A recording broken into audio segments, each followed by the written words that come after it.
En 49 minutos intentaremos explicar el cómo 23 combatientes tomaron el cielo por asalto para hacer lo que algunos consideraron la fuga del siglo. Desde Caracas, Venezuela, en el cuartel San Carlos, 18 de enero de 1975. Por mi amigo que está preso, porque ha dicho lo que piensa, por las flores arrancadas, por la hierba pisoteada, por los árboles podados, por los cuerpos torturados, yo te nombro libertad. Saludos amigas y amigos de la comunicación alternativa y popular. Me trasladé a la comunidad de Pie de Montaña, en el municipio Cocorote, dicen que donde nace el Yaracuy, a la residencia de un legendario, no tanto por viejo, sino por lo que ha hecho en estas tierras de libertadores, el camarada Dimas Petit. A escasos días de conmemorarse lo que algunos catalogaron como la fuga del siglo, ¿no? Y ya vamos a hablar con el camarada Dimas Petit, lo que representa en estos momentos esas luchas de hace unos cuantos años y que se mantiene fiel a una lucha revolucionaria. Bienvenido que me tiene que dar la bienvenida usted a mí, que estoy en su casa, pero bueno, estamos a través de las pantallas de la comunicación alternativa y popular. Don Dimas, coméntenos, a 49 años donde un grupo de revolucionarios se fugaron de una cárcel emblemática, sobre todo para los dirigentes de izquierda venezolana. Coméntenos. Bueno, la fuga del cuartel San Carlos ocurrió la noche del 18 de enero de 1975.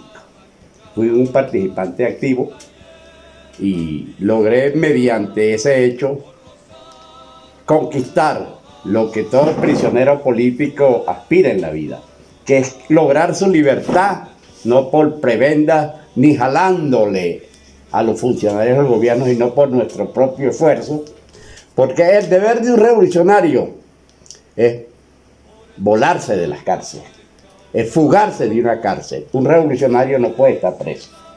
Un revolucionario es hijo de la libertad, y la libertad en las calles está en las montañas, está en el seno del pueblo, y ahí debe estar un revolucionario.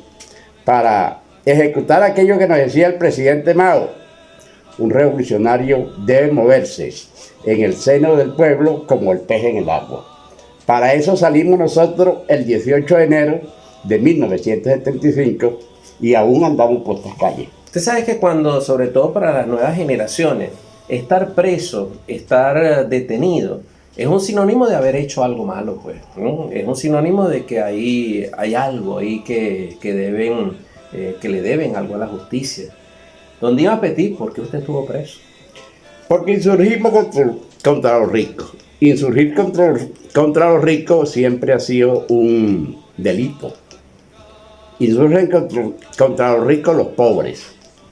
Una revolución es un conato, es una lucha entre pobres y ricos. Nosotros siempre hemos pertenecido al bando de los pobres. No hemos pertenecido jamás al bando de los ricos. ¿Dónde fue detenido? En Caracas. En Caracas. ¿Se acuerda en qué lugar y cómo fue? Sí. ¿Fue a través de una delación? ¿Fue a través de una emboscada? ¿Cómo fue esa detención? Una delación de un traidor que teníamos infiltrado en el movimiento revolucionario. Nos entregó en un sitio donde operábamos, ahí en Caracas, precisamente ahí en la esquina de Yaguno. ¿De Puente Llaguno? De Puente Llaguno, ahí pegaba a Puente Llaguno. Ahí operábamos nosotros, muy cerca de Miraflores. La Varal. En la Varal, la avenida Varal. En la avenida, sí, Varal. Sí, eso está en la Varal con la Urdaneta, creo. Con la Urdaneta. Correcto. Porque siempre los revolucionarios tienen que estar ubicados cerca del poder. Porque al fin y al cabo... Y eso está a escaso de 200 Miraflores. metros de Miraflores. Claro, porque al fin y al cabo la misión de los revolucionarios es tomar el cielo por asalto.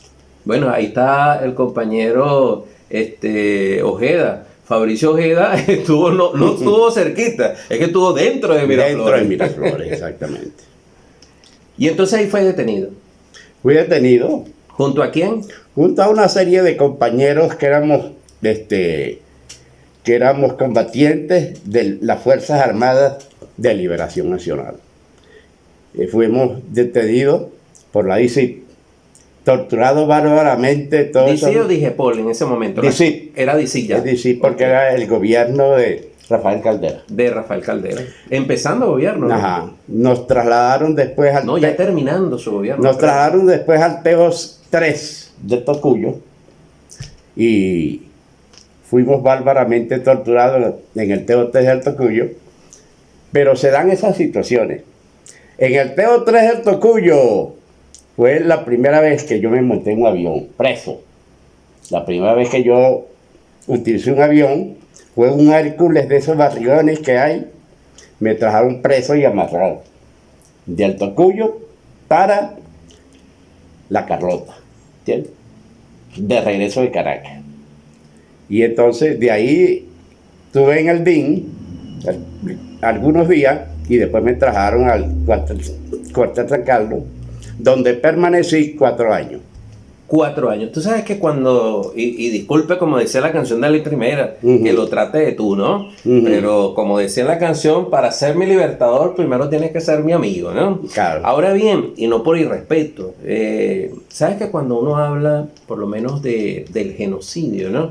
En Palestina uno dice, bueno, un genocidio, está bien. Cuando hablan de tortura, que a veces se habla muy libremente y uno no ve las implicaciones de las palabras. Que cuando hablan, fui torturado, creo que eso a veces uno lo dice y no tiene la connotación, porque la gente dice, bueno, fui torturado, bueno, ¿qué? ¿Te pegaron, tal? ¿En qué consistían las torturas de esos gobiernos, en esos gobiernos? Bueno, la tortura aquí en Venezuela es muy antigua. Dice que la tortura vino en las 3 carabelas y que los primeros torturados en este país fueron los indígenas, ¿entiendes? A partir de ahí, los que han ejercido el poder se han afianzado la tortura para sacar las confesiones y conseguir mediante... Aquí no hay inteligencia, aquí lo que hay es tortura. Y todos los cuerpos policiales de 500 años para acá, lo que han utilizado es la violencia para indagar, ¿entiendes? Aquí no ha habido nunca inteligencia. Y por cierto, el punto fijismo en los años 70, 60, 80 y 90 utilizaron la tortura desde los teatros de operaciones, desde Yumare, desde el Tocuyo, desde Cabure, desde Cumanacoa, en todos los sitios donde hay centros de tortura para tratar de doblegar al movimiento revolucionario. La tortura tiene más de 3.000 tienen más de 3.000 desaparecidos en los centros de tortura, miles de muertos y miles de gente que echaron al mar, como fue el caso del profesor Lovera en el año 1965. Esos casos han abundado mucho en la vida diaria de los revolucionarios. ¿Sabes que en uno de los libros que llamaban La tortura en Venezuela, vi algunas de las imágenes, ¿no? De rines, ¿no? Que tenían cierto filo, le colocaban electricidad, el hecho de mutilación de parte del cuerpo, tanto de hombres como mujeres, la utilidad utilizando lo que es la electricidad, pero también otros, el golpe, el bate al papá del presidente de la Asamblea Nacional, bueno, le desprendieron a Jorge Rodríguez, le desprendieron los órganos a fuerza de golpes, ¿no? Entonces, tu cuerpo, ¿quedan algunas marcas, una secuela de la tortura que viviste? Bueno, la tortura tiene diferentes formas, ¿entiendes? En los TO por los cuales anduve yo tuve mucho tiempo en Yumare, detenido en Yumare, en otra oportunidad, una oportunidad anterior, y estuve como un mes en el Tocuyo, en el TO 3. La modalidad de tortura era la electricidad, ¿entiendes? Electricidad por los testículos. en los pabellones, ¿no?, de las orejas, en la lengua, en los testículos y en los dedos gordos de los pies, ¿entiendes? Eso acompañado del orine, porque te rociaban con orine cuando no había agua, para que a través De las sales. de las sales, no, y a través de el agua es uno de los grandes conductores. Claro. También se pasaba mejor la tortura. Eso era común y corriente, aparte de los golpes, pero la técnica del golpe es golpearte donde no te dejen marca, ¿entiendes? Acuérdate, son tipos técnicos, en eso ellos son siempre técnicos, te golpean en los sitios donde no te dejan marca, solamente que a veces se pasan, como fue el caso de Jorge Rodríguez, el profesor Jorge Rodríguez, y el caso del profesor Lovera, donde los GAN de la muerte actuaron con mucho ensañamiento, quizás buscando real, quizás buscando dinero, porque creían que los dos compañeros seguramente eran cuidadores de los tesoros de la revolución y se empeñaron, policías brutos, se empeñaron en que el tesorero es el que cuida tesoro, como las palabras tienen la misma raíz, entonces se empeñaron en eso. Cuando hay tortura, hay ofrecimiento de dinero de por medio. Hay transacciones que te dice, el que te está torturando le dice al torturado que si le paga tanto no lo sigue aporreando en este caso. Y entonces la gente desesperada a veces entra en esas transacciones.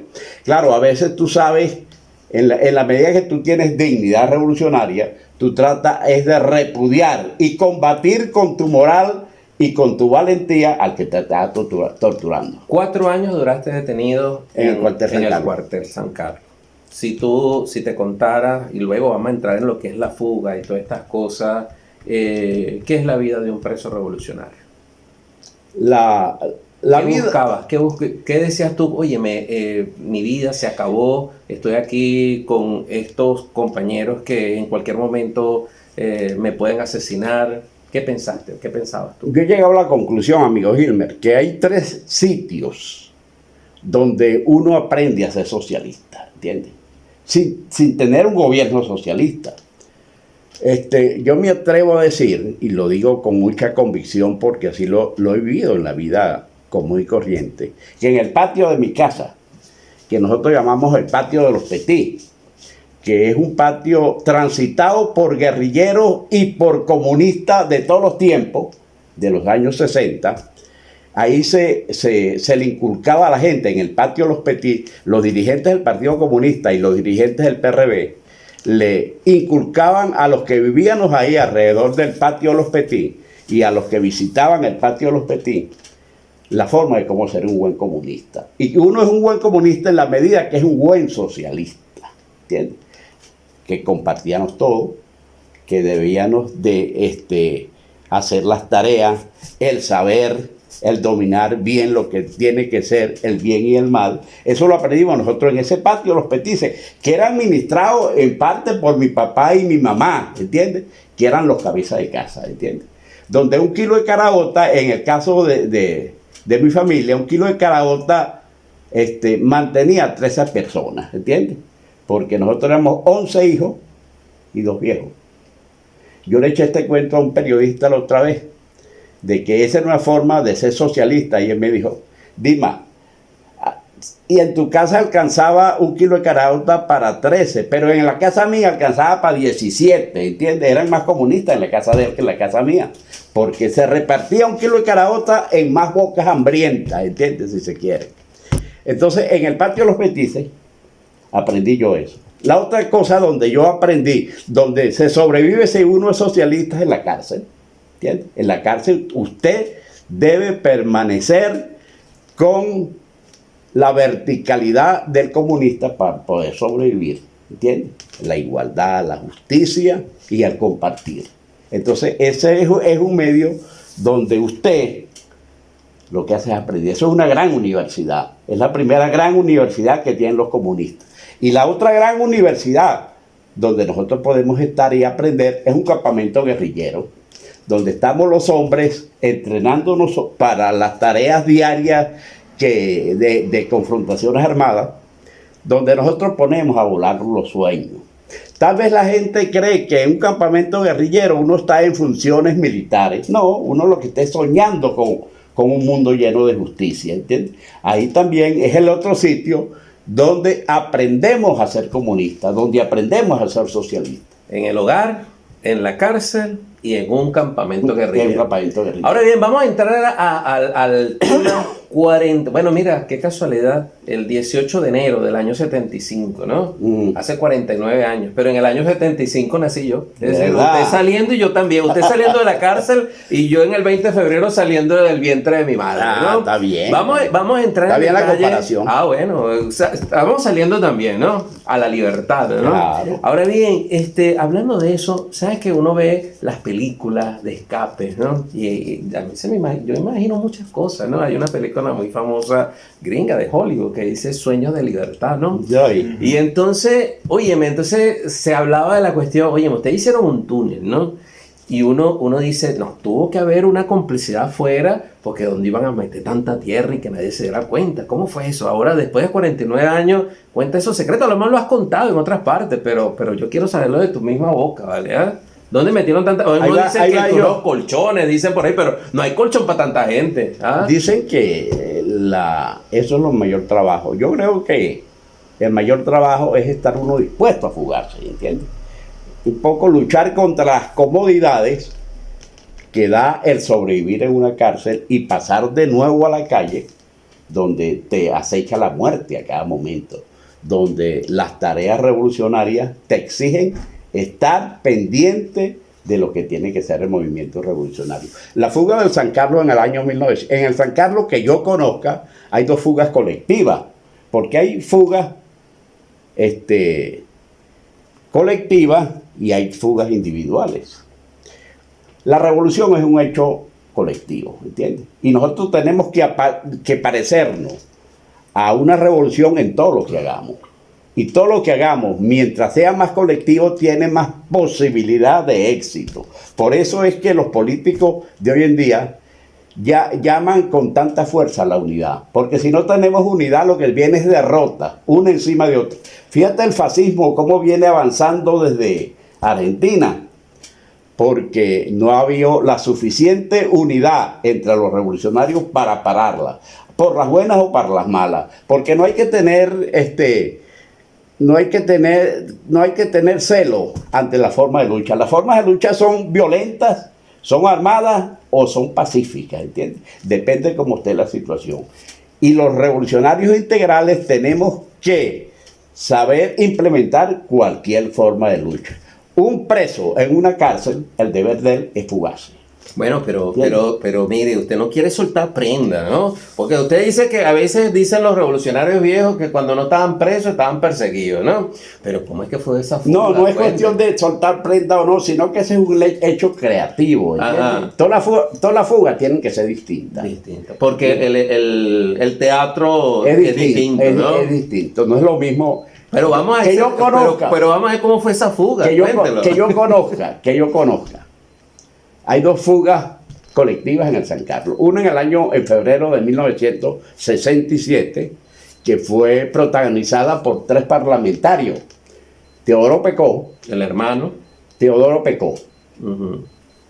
Teodoro es el hermano de Lubén Pecó. ¿Él no se fugó en ese momento? No. Solo Teodoro. Teodoro Pecó, Guillermo García Ponce. Lo conocí. Y Pompeyo Márquez. Revolucionario. 3 dirigentes máximos del Partido Comunista. Ellos se logran fugar en el 67, en febrero del 67, por un túnel. Pero ese túnel venía de afuera para adentro. O sea que ese túnel fue con el sudor de la Juventud Comunista, que tradicionalmente era el organismo que se encargaba de estas cosas, que le ponía pasión. Tú para fugarse tienes que ser de mucha pasión por dentro, ponerle mucho, pues, ¿entiendes? Entonces la Juventud Comunista trabajó de afuera para adentro, ¿entiendes? El otro túnel que se conoce hasta ahora es el túnel donde participé yo, pues, que fue el del 18 de enero de 1975, que empezando fue distinto. ¿Por qué fue distinto? Porque fue hecho de adentro para afuera, ¿entiendes? Porque nos fugamos no 3 personas, sino 23, ¿entiendes? Todo eso le da diferencia al asunto. El objetivo fue el mismo, poner en libertad a alguna gente, ¿entiendes? Ellos pusieron en libertad 3, nosotros pusimos en libertad 23. La gran diferencia es el tiempo. ¿Cuánto tiempo duraron ellos y cuánto tiempo duramos nosotros? Esa es una diferencia fundamental y de mucho peso ideológico. El túnel de los parlamentarios fue hecho por el partido. El túnel nuestro fue hecho por los presos, ¿entiendes? Por sudor de los presos y riesgo de los presos. Donde el partido lo que fue un auxiliar. En este caso, ¿de qué partidos te hablo? Te hablo de Bandera Roja y te hablo del Partido de la Revolución Venezolana, el PRV, al cual pertenecí yo y me formé dentro de ese partido. Entonces, esos partidos sirvieron de fuerza auxiliar, ¿sí? Y fueron los que nos recogieron, ¿entiendes? Y fueron los que lo que llaman nos enconcharon. Esas son diferencias muy concretas. Entonces, pero ¿cómo hicieron el túnel? Que no se dieran cuenta, bueno, ¿cuánto tiempo duraron? Tú tienes que jugar, eso es un cuento muy largo empezando. Tú tienes que jugar con el descuido de los vigilantes, ¿entiendes? Por eso te digo que es una tarea colectiva donde cada quien tiene una función. Uno tiene que estar pendiente de los que te vigilan y cómo burlar la vigilancia de ellos. Pero tienes que estar pendiente, tú tienes que estar en tu cosa. Un preso que se quiere fugar no puede estar pensando en que cuando yo salga, no, tiene que estar pensando en ese momento. Un preso para estar libre debe estar preso libre, es decir, su pensamiento tiene que ser libre. Ahora, la libertad uno la consigue por medio de un esfuerzo o por medio de una fuerza amiga de uno, de Liberación Nacional y Socialismo, que te libere. Cuando yo estaba en la calle, que era un muchacho integrante de los cuerpos armados del PRV, en la calle, nosotros estábamos en la onda de liberar a nuestros presos que estaban en la cárcel, en el cuartel San Carlos, o en la isla de Tacarigua, o en la cárcel modelo de Caracas, por medio ¿La de Tacarigua es la misma que llamaba Isla del Burro? La Isla del Burro. Ok. ¿Sí? Mediante canje por tipos importantes del gobierno, ¿entiendes? El gobierno, tú le agarrabas un elemento importante, un ministro, un personero político, a un embajador, o un empresario, como el de Olve, Illinois, ¿no? Ajá, exactamente, como Eugenio Mendoza, para ponerte nombre y apellido criollo. El gobierno ve, tiene que ceder o le devuelven eso con los pies para adelante, ¿entiendes? Entonces, generalmente ceden. En los años que yo estaba en la calle, en los años finales de los 60, se puso de moda el secuestro a nivel de diplomático en la América. Te estoy hablando de América, no estoy hablando de Venezuela. Por lo menos la guerrilla Tupamara en Uruguay, la guerrilla montonera en Argentina, la guerrilla marxista-leninista de Brasil. Empezó agarrando objetivos militares y cambiándolos por presos. Y los gobiernos cedían, ¿entiendes? Cedían. Si lo hicieron ellos, uno también lo podía hacer, ¿entiendes? Entonces uno decía, nosotros vamos a liberar a nuestros presos por nuestro propio trabajo. Y el que estaba preso decía, a mí me van a liberar mis compañeros. Yo cuando estaba recién preso, como yo sabía que existía ese empeño de liberar a los presos, yo decía, no, yo no paso mucho tiempo aquí. Yo paso, vamos a suponer, unos 6 meses. Tú tenías un poquito más de 20 años. 20 años, sí, 20 años. Yo paso aquí unos 6 meses. Pero no solamente me pasaron 6 meses por encima. Me pasaron 3 años y pico, ¿sabes? Y yo esperando que me liberaran de la calle. En el caso mío, yo fui haciendo conciencia, ¿no? Aquí la cosa no es esperar, aquí es ponerse uno a hacer las cosas, hacer la diligencia uno mismo. Y entonces eso nos fuimos contagiando de ese pensar, los presos que estábamos en los tiempos míos ahí. Entonces llegamos a la conclusión, no, tiene que ser un esfuerzo nuestro, no nos van a rescatar, nuestro. Si no, los compañeros en la calle están empeñados en otras cosas y tienen razón. ¿Ustedes se sintieron abandonados por los partidos revolucionarios entonces? No abandonados en el sentido porque sería... Pero perdieron la esperanza que lo iban a liberar. Que ellos estaban haciendo cosas más importantes que poner nosotros en la calle, ¿entiendes? porque los presos, los revolucionarios no es para estar liberando presos y no para hacer cosas, para acercar el triunfo revolucionario. Si el triunfo revolucionario es liberar unos presos, esa es la tarea principal, pues. Pero como el triunfo revolucionario hasta ahora no es liberar presos, ¿entiendes? Que los presos salgan por su propio empeño, entonces el empeño tiene que ser. ¿Sabes que una lucha que nosotros tenemos en la organización Ancla dice que uno está al lado de un pueblo que lucha? Quiere decir que los revolucionarios pueden luchar por gente que quiere luchar. Es decir, yo te puedo liberar si tú te quieres liberar y trabajas para liberarte. Lo que no me queda claro todavía el tiempo que duró el túnel, cómo hicieron, cuánto tiempo duraron en la construcción del túnel y cómo hicieron el túnel. En mi función como periodista comunitario y el periodista... túnel, lo más importante, es la opinión mía, por otro compañero de los 23 que nos fugamos ahí se fugaron 21... ¿Cuántos quedan vivos de esos 21? Pocos han muerto, muchos. Por ahí, ahora saquemos la cuenta. De la gente mía, yo era del PRB, quedamos 5, éramos 9, han muerto 4. Y de bandera roja, sí le han dado más duro, ¿entiendes? Cayeron algunos en combate y otros se han muerto, pues, ¿entiendes? Han fallecido. Estamos hablando ya 50 años, vamos 50 años, claro, 50 años. La ley de la vida también. No es un día. Entonces, te decía que... ¿Cuánto tiempo duraron en la construcción del túnel? Si a mí me preguntan cuál fue lo más importante del túnel, para mí lo más importante fue la boca. La boca, la entrada. Porque hasta ahora hay una experiencia en la Guardia Nacional, que es el cuerpo de seguridad encargado de vigilar presos, que tiene una experiencia de vigilar presos. Y saben que los presos tienen una debilidad por los túneles. Porque eso es una construcción que todos los días crece, si tú le pones cariño. Y en la medida que crece, estás más cerca de tu objetivo. Entonces, ellos se especializan en descubrir la entrada. ¿Entiendes? La entrada. La entrada siempre está verticalmente para abajo. Siempre es vertical.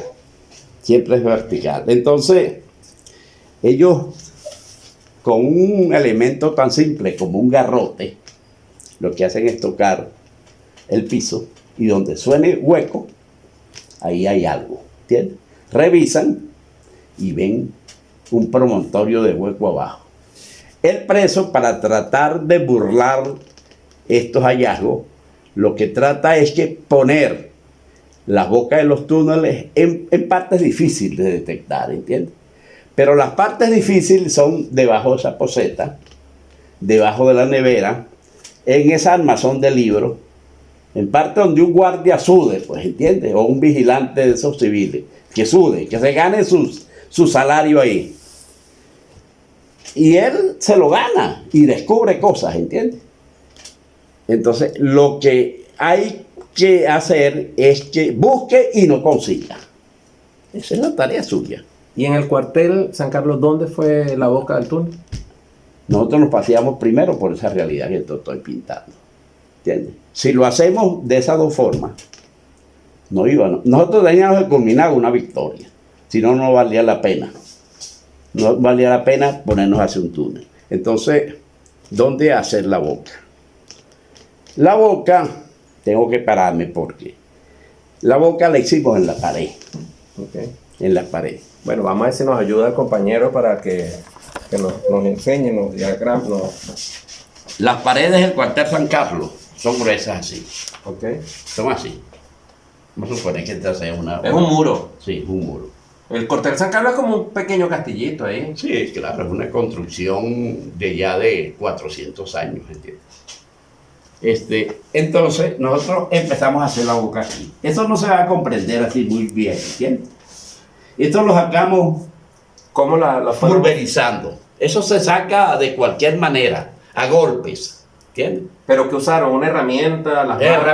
Herramientas y piedras, ¿entiendes? De herramientas, piedras. No utilizamos taladro porque es detectable el taladro, ¿entiendes? Por el ruido. Por el ruido. Entonces, pero eso se hace, con empeño se hace. Se hizo un hueco, se le puso un bloque que ya estaba hecho, se taparon las hendiduras y ya tenía por lo menos la entrada, ¿entiendes? Y en lugar de uno seguir escarbando para allá, Hacia abajo. escarbó uno hacia abajo y se fue por la pared. Claro, y cuando hacían así, todavía era duro ahí. Era duro. Claro. Nos fuimos por la pared y llegamos a tierra. Y al llegar a tierra, fue pan comido. ¿Entiendes? Fue pan comido porque ahí nos rendía más. Entonces la obra maestra de ese túnel fue la bomba, que se le debe a un compañero que era experto en movimientos de tierra, es un compañero que tenía mucha experiencia en estas cosas, es sobrino de Fruto Viva, llamado Héctor Viva, compañero arquitecto, que fue el que planteó esa posibilidad. De cómo, ¿Él estaba preso también? Estaba preso. De cómo hacer esas cosas, ¿entiendes? Si hay que darle un mérito, ese mérito se le da a Héctor Viva a nivel individual. Ahora, a nivel colectivo, todos, ¿entiendes? Porque todos, de una u otra manera, trabajaron, se esforzaron, se arriesgaron. Pero y entonces la otra pregunta es, ok, ya sabemos, fue por un muro, igualito como en la película Sueño de Libertad, fue por un muro.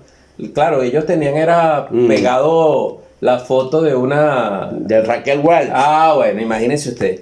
Pero la tierra que escarbaban allí, ¿dónde la colocaban?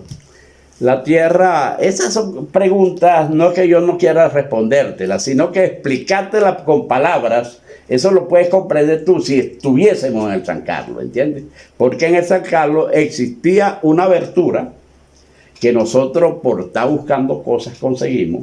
Los ojos consiguen debilidades, hasta en las construcciones, ¿entiendes? Vimos una abertura que había y dijeron, esta tierra bien acomodada en bolsa que pueden ser bolsas de esas donde se hacen los viveros, Okay. Bolsas negras. Bien acomodada, metemos la tierra en bolsas ahí, y nos cabe una gran cantidad de bolsas. Seguimos buscando y vimos que esa abertura en la pared se continuaba, ¿entiendes? Lo que había abertura suficiente, lo que no había era bolsa, ¿entiendes? Tuvimos que utilizar los pantalones, las sábanas, las fundas de almohada, todo para hacer bolsas para acomodar la tierra. En conclusión, el 17 de enero de 1975, si a mí me fueran buscado en mi closet o en mi maleta, ahí yo no tenía un pantalón ni tenía una camisa. Pura tierra. Ahí no tenía ni un interior ni una media, ¿entiendes? Todo se había utilizado para embolsar tierra, ¿entiendes? Y entonces si nos ponemos a decir 18 se liberaron, ¿cuándo arrancaron? ¿Tuvieron esa fecha? Mira, arrancamos el túnel. Nosotros nos liberamos el 23. ¿El 23 de...? No, 23 personas. Pero el 18 de enero se salieron de allí. Ajá. ¿Y arrancaron el túnel en qué fecha? Esa es otra diferencia. Uh-huh. Que no se despacha con un número, sino con una pasión, lo que tiene usted por dentro. Más de un Según año. Guillermo García Ponce, escribió un libro que se llama El Cuartel San Carlos, el túnel San Carlos, Pero el basado en su su experiencia. experiencia. Nosotros nos leímos bastante ese libro porque teníamos que aprovechar La experiencia. la pues, experiencia ahí, ¿cómo y fue? las ideas que ellos tuvieron ahí, cosa que nos ayudó mucho. Entonces, narra Guillermo García Ponce que ellos duraron trabajando. Ellos no. La gente que empezó a hacer ese túnel, que era la Juventud Comunista de afuera de Caracas, en este caso, duraron 3 años. 3 años haciendo. A los 3 años lograron la libertad. Tú me preguntas a mí, ¿cuánto tiempo duraron los presos políticos de 1975 para hacer un túnel de 68 metros? El de Pompeyo ¿Y Teodoro? y Teodoro y Guillermo. Guillermo fue de 68 metros, de 65. El otro de 68. O sea, un pelito más grande el de nosotros. Pero nosotros, la diferencia fue el tiempo. Nosotros duramos 3 meses.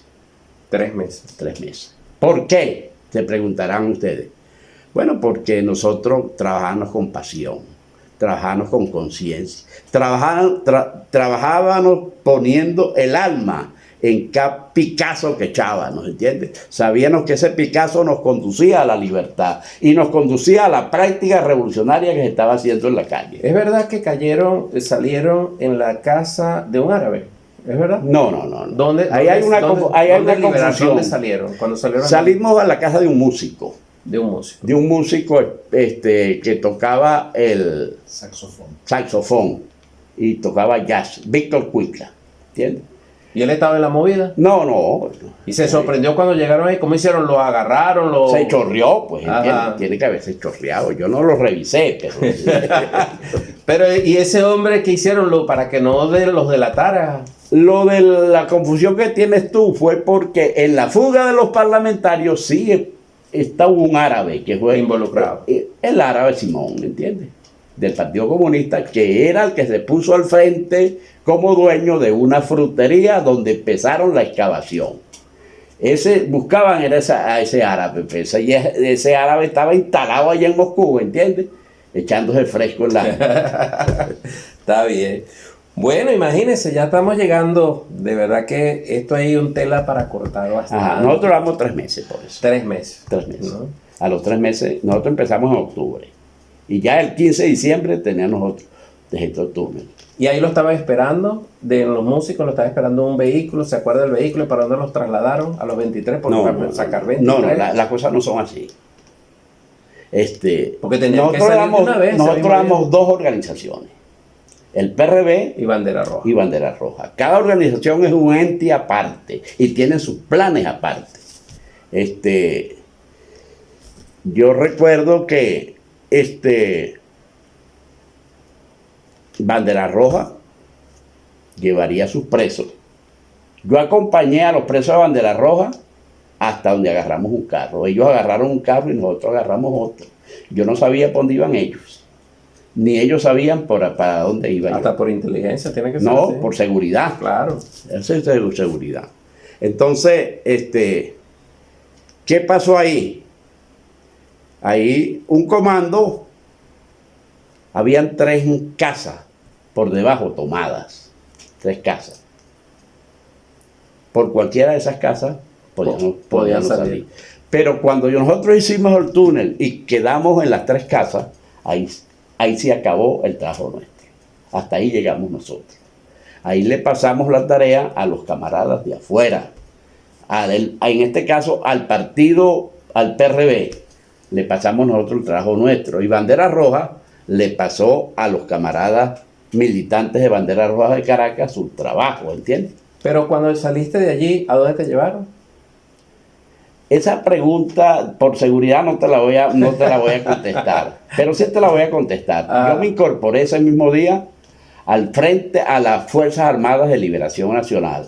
Las Fuerzas Armadas de Liberación Nacional se movían libremente en las montañas de Venezuela, ¿entiendes? Entonces, en una montaña de Venezuela, yo me incorporé ese día como un hombre libre, ¿entiendes? Un hombre con mi fusil, con mi morral y con mi reserva de comida aquí atrás, ¿entiendes? Dime, ¿y luego de allí te volvieron a apresar o no, más nunca pisaste la cárcel? Muchas veces me han apresado, pero por cuestiones represivas de los cuerpos de seguridad, para querer cobrarse la burla que hicimos el 18 de enero de 1975. Pero en el registro, si yo busco el registro de Dimas Petit, al fugarte, cometiste un delito. Suena la alarma. Sí, ¿verdad? Si pongo ahí el registro Dimas Petit, eso debe haber algo allí, buscado. Pero ¿Cómo está tu expediente, pues? Acuerdas, yo no sé.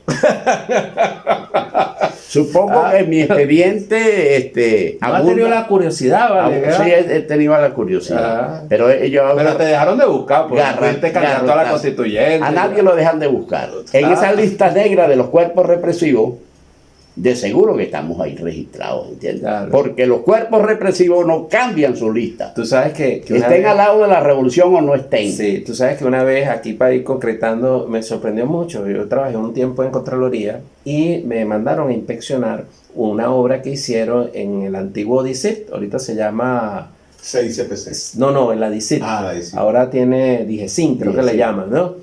¿Y cuál fue mi sorpresa que observé? En uno de los muros, uno es curioso también, yo voy a inspeccionar para decir la pared la construyeron, algo así, y me llamó la atención algo, como que me llamaba, ¿no? Del muro de donde estaban viajes de fotografía. Y una de las fotografías que vi fue la de mi papá, Lino Belisario. Decía ahí, la foto, Lino Belisario, un recorte de prensa, dirigente vecinal. Es decir, tenían allí todo a la hora y de dónde y tal, y con qué se conectaban. Entonces yo creo que si yo visito alguna, en estos momentos, Dima, si yo visito algunos centros de inteligencia, está la foto tuya ahí. Antes quería decirte una cosa importante. Ajá. ¿Quiénes me sacaron a mí? Ajá. Yo puedo decir que el comando que asaltó la casa donde nosotros salimos, estaba el camarada Carlos Lan, ¿entiendes? Oye. Era uno de los hombres, lo tomaron 3 camaradas, por nosotros estaba Carlos Lan Rodríguez, ¿entiendes? Que había sido preso político en la cárcel de Modelo de Caracas, había salido en libertad. Acuérdate que hay medidas de gracia de los presidentes, esa era una forma de salir también en libertad. Y claro, a nosotros no nos salía eso, pero mucha gente se colaba ahí en esas medidas de gracia. Él se incorporó a ese esfuerzo, el partido lo incorporó a él porque era un hombre que estaba consustanciado con lo que es la realidad carcelaria. Carlos Lan tuvo mucho tiempo preso, ¿entiendes?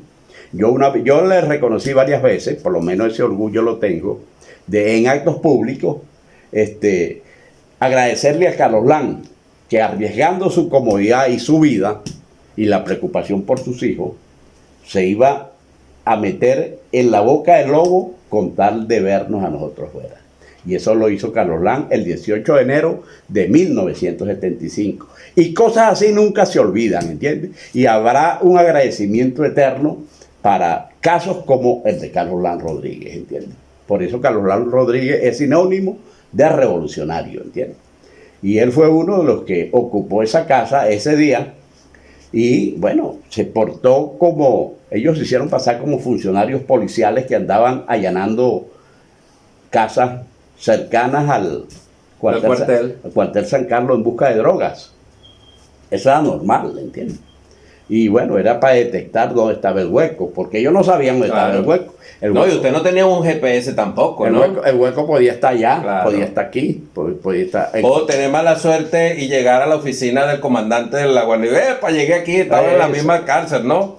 Bueno, esa es la otra cosa que es para otra historia, el hecho de cómo construyeron ese túnel y que no se le desplomó, pues. Es decir, porque es una cosa, el oxígeno, todo influye.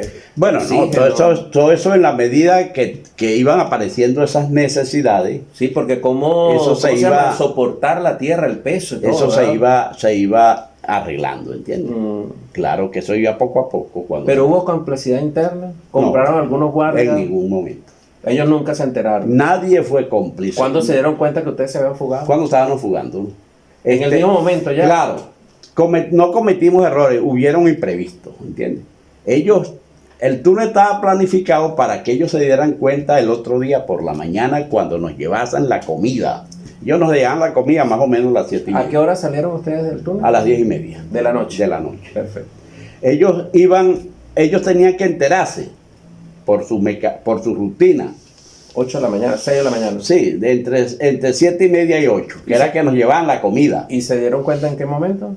Ahí mismo. En Por la un misma imprevisto que hubo un imprevisto a la salida. Eso dio pie a que cundiera una alarma, y un guardia se dio de cuenta. Pero un guardia no respondió, ¿entiendes? El guardia incluso se metió para su garita, y no funcionó más nada. Claro, en los presos más bien sí respondió la alarma. Nosotros teníamos un dispositivo para reportarnos a la calle, a varios sitios, donde había compañeros que iban a recoger a uno.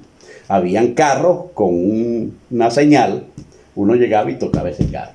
El deber del señor, que uno seguramente no lo conocía, era trasladar a uno para un sitio seguro. En Caracas, un sábado por la noche. Dicen, yo no vi eso. Y no la película de John Travolta de Fiebre un sábado por la noche. Dicen los camaradas que nos salvó mucho a los presos políticos que nos estaban fugando esa noche un juego de Caracas de Magallanes, porque la gente se embeleza con la emoción del béisbol, ¿entiendes? ¿Y cuál es su equipo preferido? Los Tiburones de La Guaira. Ay, Dios mío, ya somos dos, vale. Y difícilmente uno se consigue en una habitación y menos con 3 personas, 2 de los Tiburones de La Guaira, ¿no? Eso es difícil. Eso es más fácil fugarse de la cárcel que conseguir a otro aficionado de los Tiburones de La Guaira, ¿no? Bueno, mira, para llegar al final, este es el año de los Tiburones de La Guaira.